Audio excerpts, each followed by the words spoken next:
Yeah, So top of the agenda, it was billed as the game that Carlton simply had to win. All the mitigation was stripped away against the Suns. And for good portions of the afternoon on the Gold Coast, it looked like they would. And then in a madcap finish, they didn't. These numbers are terrible. 21% doesn't give you a job in this business. He's in trouble. This thing's going to happen.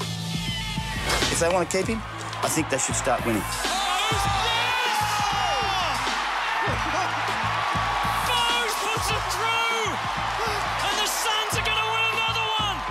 To the supporters, we're hurting with you, we're frustrated with you. There's a win around the corner if we keep giving the effort we're giving. Murphy couldn't get the contact. Siren! We're 0-4, but we've had a chance to win every game, so we learned on the go. This one hurts a bit. And the Blues collectively collapse all around Metricon Stadium. Still without a win in 2019 to spare.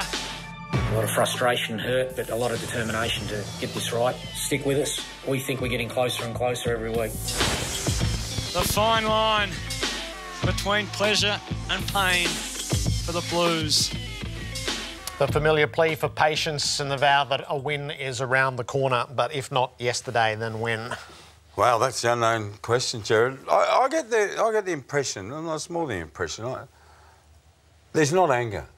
There's not the same anger about Carlton as there was last year at this time. You know, Mark McClure, former captain, former premiership player, he spoke about it on Wednesday night. And he prefaced it with he believes in Bolton. Yeah, he does. He does. And I reckon Patrick Cripps is right. They're in games. They are fighting in games.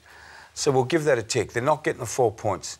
Now, I'm sure they're looking at themselves. Why is that happening?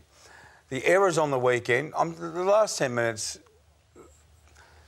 I know this is a bit of a cliche, but at the time it wasn't funny.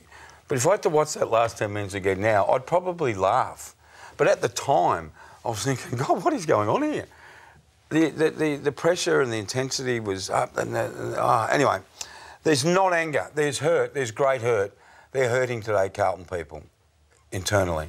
You know, they needed to have this win. They're getting very, very difficult to find these victories. But there's no banging of the desk. Bolton, what's Bolton doing? That's not the feeling I'm getting, and the club's got to be praised in some ways for that. They're not being reactive, they're not just being knee-jerk.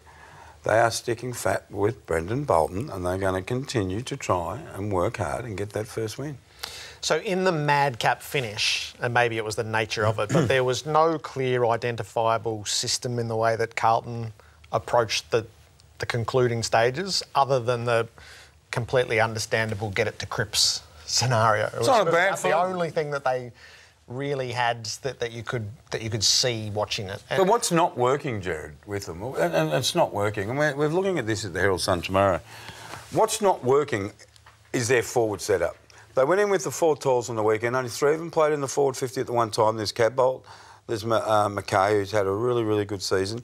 There's Charlie Curnow, who I think's treading water, and Levi Casbolt. So they're trying, but it's just not working for them. Their skill level is really, really poor, Jared. It's pretty hard to have a good system when your skill level doesn't allow you to play a consistent brand of football. So they suffer by comparison with a few teams, and the team that beat them yesterday is one. As we know, the easiest stat is that Carlton have won 3 of their last 36. Well, St Kilda, Brisbane and Gold Coast have just won 3 of 4. Historically, it is their worst just like 36. These are just the facts since 1898. But so this 36-game stretch, we just did the number. What's the next worst record? In 36 games? Yep. Oh, I don't know. 8? It's Gold Coast 8 and 28. Was it 8? Yep.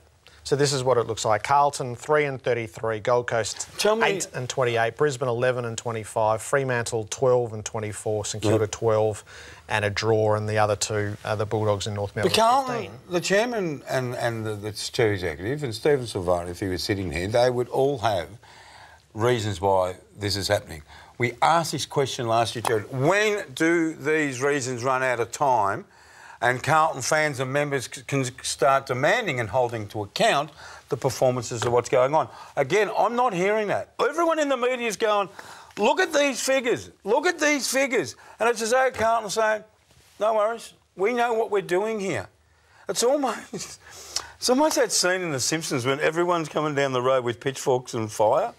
And so Homer's sitting inside going, oh, well, it is what it is. They're just keeping calm. I don't know when it's not going to be calm, Jared. Zip and 10?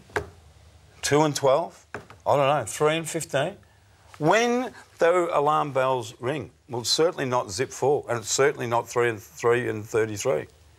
This was the Chief Executive, Kane Little, today. And this isn't about Brendan, this is about all of us. We're one big club, and there's a lot of us that are under pressure. And ultimately, that doesn't rely on one person. That's a whole club thing, and we'll keep fighting it as a club. Post-game, you put your arm around Brendan Bolton. Can you talk us through that and what you had to say to him after the game? Yeah, well, someone I care about was hurting, and as was I, and we were consoling each other. And at times like this, good clubs stick together. And yeah, as far as I'm concerned, that's exactly what we're going to do. He was right, mate. If Kane Little wasn't there and Brendan Bolton was walking around that room like that, we'd be saying, where are you? Yep. Where is your support network? So, I mean, to be asking, it's not a bad question, but Kane Little was right there where he should be, with his coach who's just lost another game of football saying, hey, we're with you. Imagine if he wasn't there.